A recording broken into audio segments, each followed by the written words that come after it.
ನಮ್ಮ ಸೂರಿ ಸಂತೆ ಚಾನಲ್ನ ನೋಡ್ತಾ ಇರೋಂಥ ಎಲ್ಲ ನಮ್ಮ ಆತ್ಮೀಯ ಬಂಧುಗಳಿಗೆ ಮತ್ತು ಸ್ನೇಹಿತರಿಗೆ ನಮಸ್ಕಾರ. ಆತ್ಮೀಯರೇ, ಇವತ್ತು ನಾವು ನಮ್ಮ ಚಾರ್ಧಾಮ್ ಯಾತ್ರೆಯ 6ನೇ ದಿನದ ಪ್ರವಾಸದಲ್ಲಿದ್ದೀವಿ.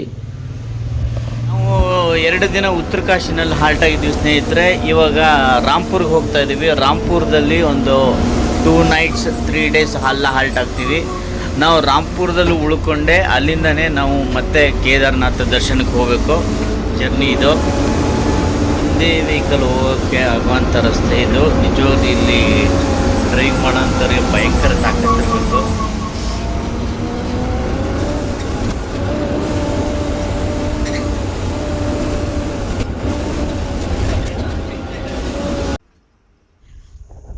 ಆದ್ಮೇಲೆ ಈ ಜರ್ನಿನಲ್ಲಂತೂ ಈ ವಿಡಿಯೋದಲ್ಲಂತೂ ಸಿಕ್ಕಾಪಟ್ಟಿ ಬರೀ ಟ್ರಾವೆಲ್ಲೇ ಇರುತ್ತೆ.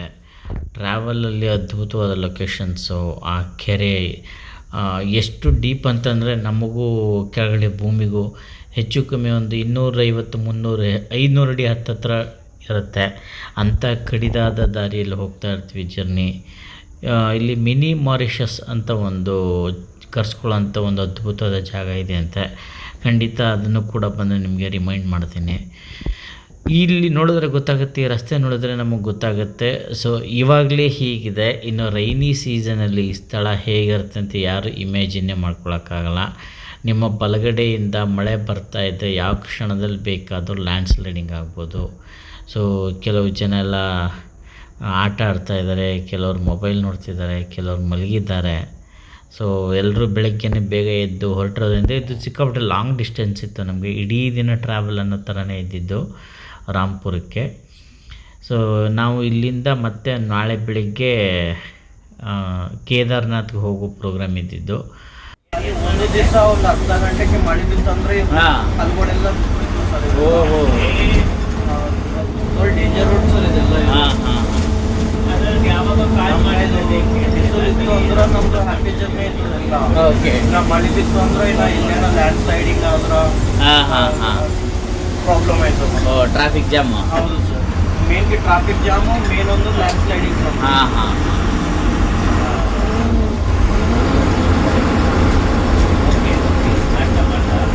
ಮೋಸ್ಟ್ಲಿ ಲ್ಯಾಂಡ್ ಸ್ಲೈಡಿಂಗ್ ಎಲ್ಲ ಆದರೆ ಅರ್ಧ ದಿನ ಸ್ಟ್ರೆಚ್ ಅನ್ಸ್ಬಿಡುತ್ತೆ.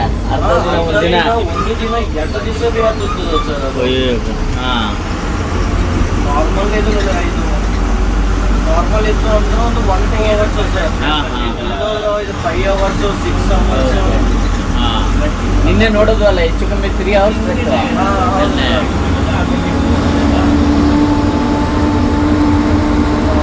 ಗಂಗೋತ್ರಿ ರೂಟ್ ಒಂದು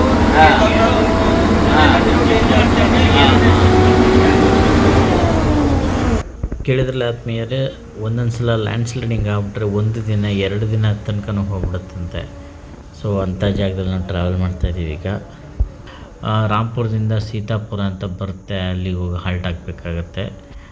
ಸೊ ನೋಡಿ, ಇಂಥ ಕಡಿದಾರ ದಾರಿಗಳಲ್ಲೆಲ್ಲ ನಾವು ಟ್ರಾವೆಲ್ ಮಾಡೋಕ್ಕಾರೆ ಬಲಭಾಗದಲ್ಲಿ ನೋಡಿ ಬಂಡೆಗಳು ಹಾಗೆ ಹೆಂಗೆ ಗ್ರಿಪ್ ಮೇಲೆ ಕೂತಿದೆಯೋ ಹೇಗೋ ಅಂತ ಒಂದು ಕ್ಷಣ ಭಯ ಅನಿಸುತ್ತೆ, ಮೈ ಜುಮ್ ಅನಿಸುತ್ತೆ.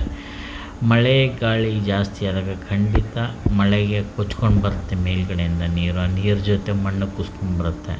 ಸೊ ಹೀಗೆಲ್ಲ ಆದಾಗ ನಾವು ಪೇಪರ್ಗಳಲ್ಲಿ ಓದಿರ್ತೀವಿ ಮತ್ತು ಟಿ ವಿಗಳಲ್ಲಿ ಕೇಳಿರ್ತೀವಿ, ಕೇದಾರ್ನಾಥ್ಗೆ ಹೋಗುವಂಥ ಸ್ಥಳ ಬಂದಾಗಿದೆ, ಬದ್ರಿನಾಥ್ಗೆ ಹೋಗುವಂಥ ಸ್ಥಳ ಬಂದಾಗಿದೆ ಅಂತ ಕೇಳಿರ್ತೀವಿ. ಬಟ್ ಯಾಕೆ ಅನ್ನೋದು ಗೊತ್ತಿರಲ್ಲ. ಸೊ ಒಂದು ಸಲ ಇಲ್ಲಿ ಟ್ರಾವೆಲ್ ಮಾಡಿದ್ರೆ ಹೌದಪ್ಪ ಪರಿಸ್ಥಿತಿ ಹೀಗಿದೆ, ಇದೊಂದು ಮಾರ್ಗ ಬಿಟ್ಟರೆ ಬೇರೆ ಇನ್ಯಾವುದೂ ಇಲ್ಲ, ಬಿಟ್ಟರೆ ಏರ್ ಮುಖಾಂತರ ಹೋಗಬೇಕು, ಅಂದರೆ ಹೆಲಿಕಾಪ್ಟರ್ ಅಥವಾ ಫ್ಲೈಟ್ ಮುಖಾಂತರ ಹೋಗಬೇಕು. ಸೊ ಹಾಗೆ ಹೋದರೆ ಅದಕ್ಕೂ ಕೂಡ ಮಳೆ ಅಡ್ಡಿಯಾಗೋ ಸಂಭವಗಳು ಜಾಸ್ತಿ ಇರ್ತವೆ. ಸೊ ನೋಡಿ ಎಷ್ಟು ಡೀಪ್ ಕರ್ವ್ ಇರುತ್ತೆ ಅಂತಂದರೆ ಸಿಕ್ಕಾಪಟ್ಟೆ ಸ್ಲೋ ಮಾಡಿಕೊಂಡು ಹೋಗಬೇಕಾಗತ್ತೆ. ಹೌದು, ಇವ್ರದ್ದು ಅಗ್ರಿಕಲ್ಚರ್ ಫಾರ್ಮಿಂಗ್ ಸೇಮ್ ಹಂಗೆ ಇರ್ತದೆ ಸರ್. ಇಲ್ಲಾದ ನೋಡ್ರಿ ಸರ್, ಅದೆಲ್ಲ ಅದೇ ಸರ್, ಅಗ್ರಿಕಲ್ಚರ್ ಲ್ಯಾಂಡ್ ಅದೆಲ್ಲ. ಅಲ್ಲ, ಒಂದೊಂದದ್ರಾಗ ಒಂದೊಂದು ಇದು ಮಾಡ್ಕೋತಾರೆ ಸರ್ ಅವ್ರು. ಬಟ್ ಅದೆಲ್ಲ ಗೌರ್ಮೆಂಟ್ ಲ್ಯಾಂಡ್ ಅಲ್ಲ ಸರ್ ಅದು? ಇಲ್ಲ ಸರ್, ಇದು ಇವ್ರದ್ದೇ ಇರ್ತದೆ ಸರ್ ಅಂತ ಲ್ಯಾಂಡ್. ಓಕೆ ಆದ್ಮೇಲೆ ಅದೇ ನಾನು ನಮ್ಮ ರೆಗ್ಯುಲರ್ ಟೂರ್ ಆರ್ಗನೈಸರ್ ಅವ್ರನ್ನ ಕೇಳ್ತಾ ಇದ್ದೆ, ಇಂಥ ಹಿಲ್ ಸ್ಟೇಷನ್ಗಳಲ್ಲಿ ಹೇಗೆ ಅವರು ತಮ್ಮ ಜೀವನೋಪಾಯನ ಮಾಡ್ತಾರೆ, ಅವರು ಜೀವನ ಶೈಲಿ ಏನು ಅಂತ. ಸೊ ಅದಕ್ಕೆ ಅವ್ರು ಹೇಳ್ತಾಯಿದ್ರು ಅಗ್ರಿಕಲ್ಚರು ಇಲ್ಲಿಯ ಮುಖ್ಯ ಉದ್ಯೋಗ ಆಗಿರುತ್ತೆ. ಎಲ್ಲರಿಗೂ 1-1.5 ಎಕರೆ ಈ ಥರ ಹಿಲ್ಸ್ ಪಕ್ಕದಲ್ಲೇ ಇರುತ್ತೆ. ಸೊ ಆ 1-1.5 ಎಕರೆನಲ್ಲೇ ಅವರು ಗುಂಟೆ ಲೆಕ್ಕದಲ್ಲಿ ಎಲ್ಲ ಥರದ ತರಕಾರಿ, ಎಲ್ಲ ಥರದ ಸೊಪ್ಪುಗಳನ್ನು ಬೆಳ್ಕೊಂಡು ಜೀವನೋಪಾಯ ಮಾಡ್ತಾರಂತೆ. ತಮಗೆ ಬೇಕಾದದ್ದನ್ನು ಇಟ್ಕೊಂಡು ಉಳಿದದ್ದನ್ನು ಮಾರೋ ಅಂಥ ಕೆಪಾಸಿಟಿನೂ ಕೂಡ ಕೆಲವರು ಹೊಂದಿದ್ದಾರಂತೆ. ಸೊ ಆ ಥರ ಮೂಲವಾಗಿ ಅಗ್ರಿಕಲ್ಚರ್ ಮೇಲೆ ಡಿಪೆಂಡ್ ಆಗಿದ್ದಾರೆ ಇವ್ರುಗಳು ಅಂತ ಹೇಳ್ತಾಯಿದ್ರು.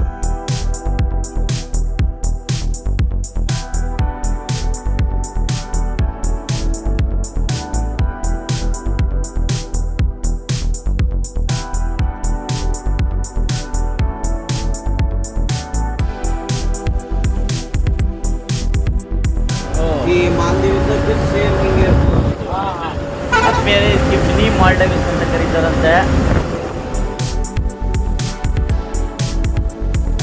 ಇಲ್ಲಿ ಒಂದು ಸಂಗಮ ಕೂಡ ಇದೆ ಆದ್ಮೇಲೆ. ಇಲ್ಲಿ ಅಲಕ್ನಂದ ಮತ್ತು ಭಾಗೀರಥಿ ಅನ್ನೋ 2 ನದಿಗಳು ಸೇರಿ ಆಗಿರೋಂಥ ಸಂಗಮ ಇದು. ಆದ್ಮೇಲೆ ರಾಂಪುರದಿಂದ ಸೀತಾಪುರಕ್ಕೆ ಬರೋ ಅಷ್ಟೊತ್ತಿಗೆ ನಾವು ಆಲ್ಮೋಸ್ಟ್ ರಾತ್ರಿ ಆಗಿಬಿಟ್ಟಿತ್ತು. ಸೊ ಬಂದ ತಕ್ಷಣ ಊಟ ಮಾಡಿ ಮತ್ತೆ ಎಲ್ಲ ಮಲ್ಕೊಂಡು ಬೆಳಿಗ್ಗೆ ಕೇದಾರ್ನಾಥಕ್ಕೆ ಹೊರಡಕ್ಕೆ ರೆಡಿ ಆಗಬೇಕಾಗಿತ್ತು.